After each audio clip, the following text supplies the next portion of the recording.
سلام دوستان، همونطور که بهتون قول داده بودم قرار بود آموزش طرح چوب رو بیس چوبی رو براتون به نمایش بذارم. برای این کار احتیاج داریم به رنگ اکریلیک سفید، زرد، مشکی، قرمز و ابزاری که ما طرح چوب رو روی بیسمون اعمال می‌کنیم به اسم وودگیرینه و یک قلزک. برای ساخت رنگ زمینه من اومدم 5 واحد رنگ زرد و همراه 2 واحد رنگ اکریلیک سفید رو با هم دیگه مخلوط کردم.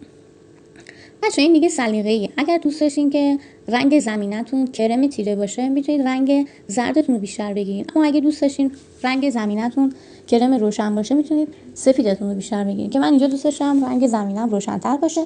اومدم 3 واحد رنگ اکریلیک سفید هم به رنگم اضافه کردم. کامل با هم دیگه مخلوط میکنید به صورتی که رنگ ها کاملا با هم دیگه یک نواخت بشه. بعد از گذشت 1 ساعت که رنگ زمینمون کاملا خشک شد، میایم رنگ قهوه‌ایمون رو میسازیم. برای ساخت رنگ قهوه‌ای من از 4 واحد رنگ زرد، 1 واحد رنگ قرمز و نصف واحد رنگ مشکی استفاده کردم.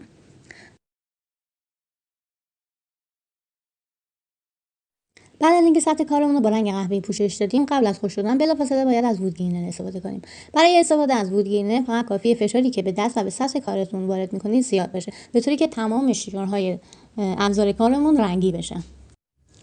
این هم نتیجه نهایی کار. خوشحال میشم اگر خوشتون اومد برای دیگران هم به اشتراک بذارید.